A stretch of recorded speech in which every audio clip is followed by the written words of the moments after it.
आज जो third application हम लोग कर रहे हैं वो है electric field, that is E due to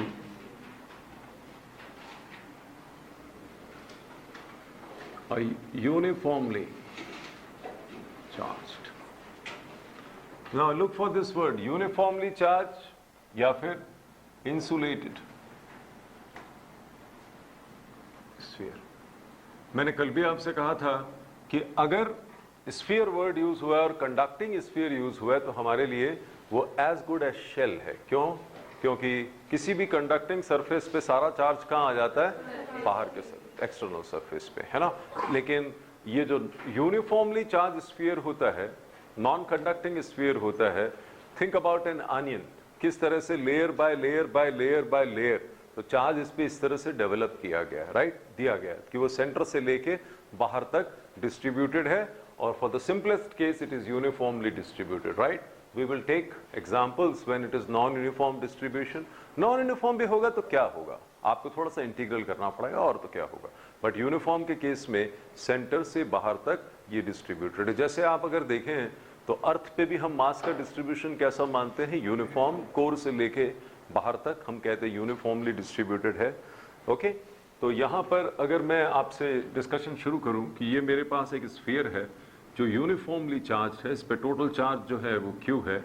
अब यहाँ भी एक छोटी सी बात है कि मैं जिस चार्ज Q की बात कर रहा हूँ वो Q टोटल चार्ज है, जिसमें कि जो बाउंड चार्ज है वो बेसिकली हमने क्या किया है?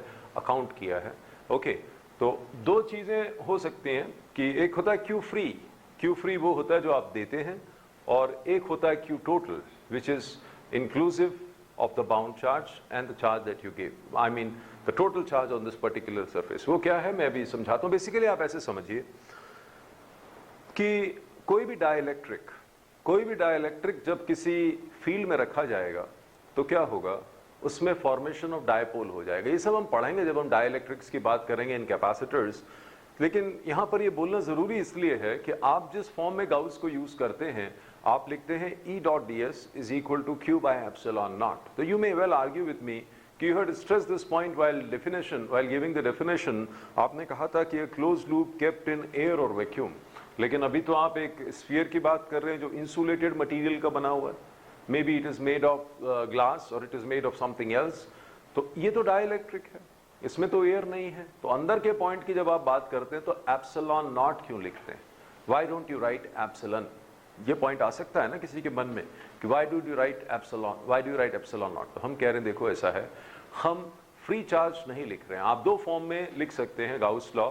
एक होता है E dot ds is equal to Q total divided by epsilon naught, जिसको मैंने यूज किया है, हमने यूज किया है.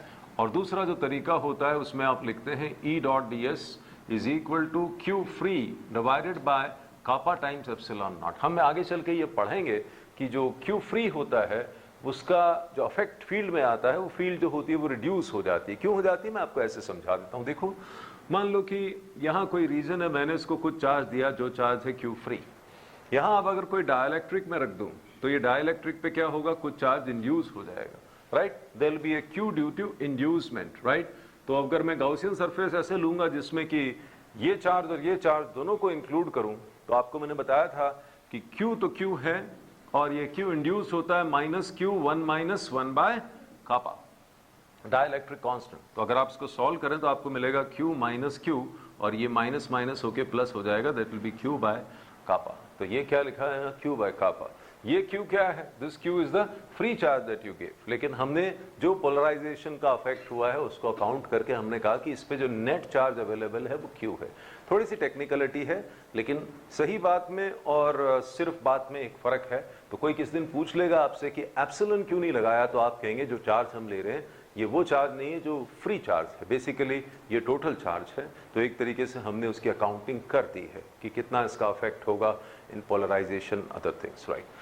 तो नाउ लेट अस स्टार्ट. यहाँ से शुरू करते हैं. ये एक यूनिफॉर्मली चार्ज स्फीयर है जिसपे Q चार्ज है और इसकी रेडियस जो है वो कितनी है? R है. और मुझसे कहा जाता है कि फील्ड निकालिए. कहाँ निकालिए? इस पॉइंट P पर जो बाहर है, which is located at a distance x greater than R. फिर मुझे कहा जाता है इस पॉइंट S पे जो सरफेस पे है जहाँ पे x is equal to r है और x is distance from centre. फिर मुझे कहा जाता है इस पॉइंट पे इनसाइड पॉइंट पे निकालिए where x is less than r। तो एक एक करके हम लोग शुरू करते हैं। स्ट्रैटेजी वही रहेगी जो कल थी। तो इस पॉइंट को एनक्लोज करते हुए मैं गाउसियन सरफेस ले लेता हूं। So I take a Gaussian surface here of radius x। तो ये x रेडियस का एक गाउसियन सरफेस है और यहाँ पर मैंने एक स्मॉल एरिया आइडेंटिफाई कर लिया है ds। ओके, तो मुझे बताएं कैसे शुरू करूं। आप कहेंगे यहाँ लिखिए ds n कैप। ये n कैप क्या है? Normal vector at this small element, right. यहाँ इलेक्ट्रिक फील्ड जो जाएगी that will be going in radial direction, वो होगी E r cap, right? E r cap, ds n cap, both going radially out from here, right? Okay, तो अब अगर हम Gauss से पूछें कि फ्लक्स कितना होता है तो वो कहेंगे E डॉट ds। इसको सॉल्व करेंगे हम लोग। ये बराबर होता है q in by epsilon naught के। अब 2-3 बार ये हो चुका है। We can write this as E ds n cap r cap cos 0। all these terms will reduce to 1 and E will come out of integration because in magnitude the E is constant. So we will be left with again ds and the left hand side you can see how much is the charge enclosed by this particular surface. आप कहेंगे पूरा अंदर ही दिख रहा है साहब। तो पूरा अंदर ही दिख रहा है तो पूरा चार्ज कितना है? Q divided by epsilon naught. तो E आपके पास आ गया है Q। पूरा जो समेशन ऑफ ds है वो आपको पता है किसी भी स्फीयर के लिए होता है 4 पाई x स्क्वायर। तो क्या मिलेगा आपको? आप कहेंगे Q divided by 4 pi epsilon naught x square, जो मुझे बताता है E is inversely proportional to x square for x greater than r। That is for outside point. This is the outside point, right? Now if we talk about the surface point, you will say that again is very simple. अगर surface point मैं ले लूं तो surface point के लिए आप देख सकते हैं x किसके बराबर है? r के। तो रिजल्ट क्या हो जाएगा? E will be equal to Q divided by 4 pi epsilon naught r square. That is your good old result KQ by r square where x is equal to r, that is the surface point. These two are simple. Conclusion क्या निकला? आप कहेंगे वो हर point जो किसी charge sphere के बाहर है उसके लिए पूरा चार्ज जो है वो कंसंट्रेटेड माना जा सकता है। कहाँ पे कंसंट्रेटेड माना जा सकता है? At the centre. आप सेंटर पे इसको केंद्रित मान सकते हैं कि ये पूरा चार्ज कहाँ पे कंसंट्रेटेड है? At the centre of this sphere. मतलब you can treat this sphere as a point charge and where will you place that point charge? At the centre. Forget about the distribution, just imagine Q charge at the centre. So simple for a point which is here, for a point which is here. But when you come inside, the things are little different. Okay? Go back to the old days of gravitation. ऐसा ही कुछ बात gravitation में भी हुआ था। याद करिए जब हमने क्या निकाला था? Effect of depth on G. तो चलिए let us think about it. यहाँ एक point है। Let us say this is the point. ये point, ये कुछ भी distance आप ले सकते हैं। Let us call this small r. Okay? तो यहाँ पर inside point की बात हम लोग शुरू करते हैं। Inside point के लिए your x is equal to r which is less than r. x is a variable that I have just named as r is less than r. एक सबसे पहली चीज जो मैं आपसे सुनना चाहता हूं कि देखिए यहां पर इस स्फीयर की रेडियस कितनी है r और इस पे चार्ज कितना है q. तो can you tell me the charge density, volume charge density? Volume charge density कितनी होगी? इसका सिंबल होता है q is the total charge divided by 4 by 3 pi r cube and we'll rightly say this is rho, charge density. Simple? Okay.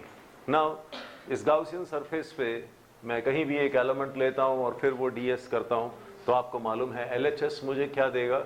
This will give me phi sub e that is equal to what? That will be equal to E into ds का square that will be 4 pi into r square x square, जो भी अपने यहाँ इसका नाम r लिखा है तो 4 pi r square is equal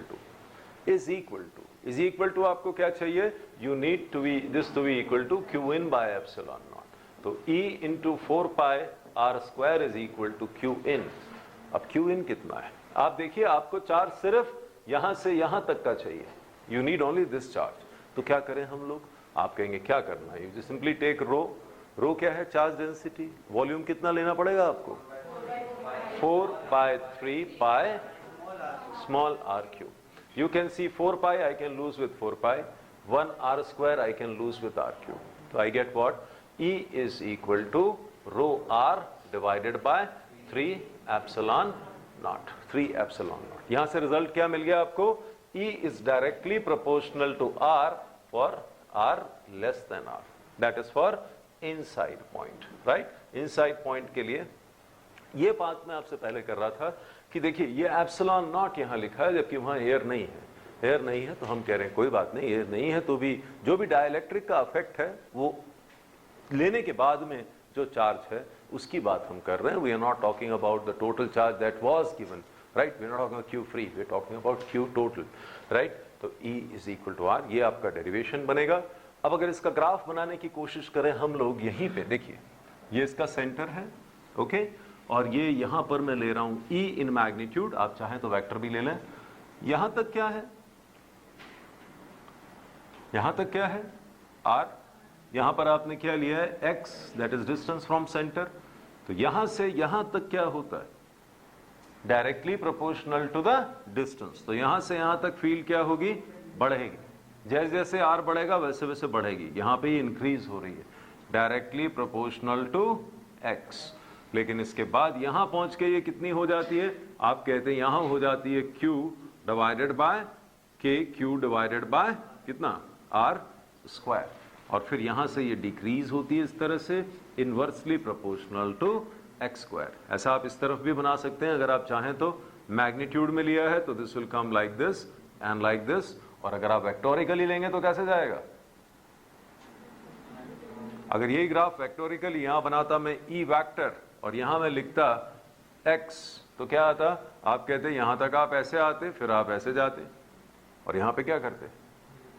आप ऐसे आते, फिर आप ऐसे जाते। क्यों? क्योंकि ये जो फील्ड होगी ये राइट में होगी और ये कैसे होगी? लेफ्ट में होगी। और जब आप वेक्टोरिकली दिखाते हैं तो ऐसे दिखाते हैं। तो हम इसको सिंपली इस तरह से एक साइड के साथ आप समझ लीजिए। ER ग्राफ बहुत इंपॉर्टेंट है। ER VR graph, potential versus distance graph and field versus distance graph are something you should know.